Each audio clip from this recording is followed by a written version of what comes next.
What's up, everybody, and welcome to our second session of the Library Live Book Club, the interactive book club meant to inspire you and encourage you to live your best life while engaging your mind and keeping you reading, honey. I'm your host, Laurieann Antonio Tremaine from the Library Live, and if this is your first time joining us, welcome, and if not, welcome back. We hope you find a spark of inspiration that encourages you to dance your dance the best way you know how. This session, we are covering Step 2, Empower Your Purpose, from Dance Your Dance, 8 Steps to Unleash Your Passion and Live Your Dream by the Queen of Dance, choreographer, creative director, and now author, Laurieann Gibson. So let's jump right in, shall we? As we stated last week, let me show you my book. As we stated last week, our sessions are broken down into 3 sections. First section being the meat, where we will explore the chapter and take out key points to inspire us to live our best lives. The gag, honey. That's the second step. This is the section I like the most. This is where we get into the thinking long and hard on the lessons that we got and end with a quote. And then lastly, the read. How are we going to apply this week's session to our week to make for a better you and me? I hope y'all ready to dance. Let's jump right into Step 2, Empower Your Purpose. Now, we told y'all last week, Laurieann done came from her home in Toronto, Canada to NYC alone at the age of 17 with no place to live, no visa, and barely a penny to her name.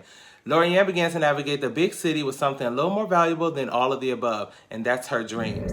The lesson I want to take out of this step from Empower Your Purpose is the misconception of a fallback. While working at the Canterbury Theatre trying to secure her tuition at Alvin Ailey, she speaks to the fallback theory, the creation of an option. Whether it be friends, family, or society, I think we've all had a fallback talk when chasing a dream. I know for me, I was conditioned by family to find a good job. While my dreams may have been encouraged, I never felt fully and totally engulfed to follow my dreams, but I always was able to have a fallback.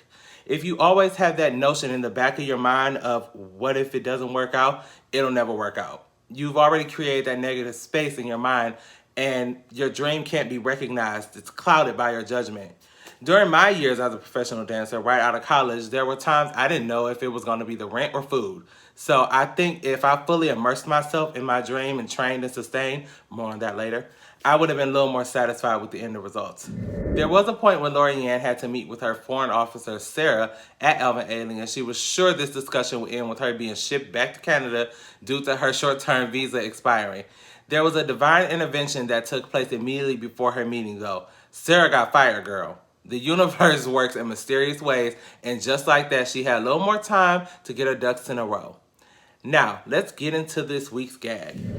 Your dance doesn't have to be what it is for anybody else, and your dance doesn't have to be defined by the choices you made so far.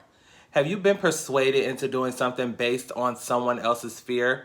Did you not take a job because of others projecting their doubts and insecurities onto you? Do you feel cheated or resentment towards that person? And was the fallback plan worth it? Sit in those feelings while we finish up. Now let's read. This week, try to say no to any plans that doesn't align with your dreams. Now, I'm not telling you to go calling off of work because you can't stay here.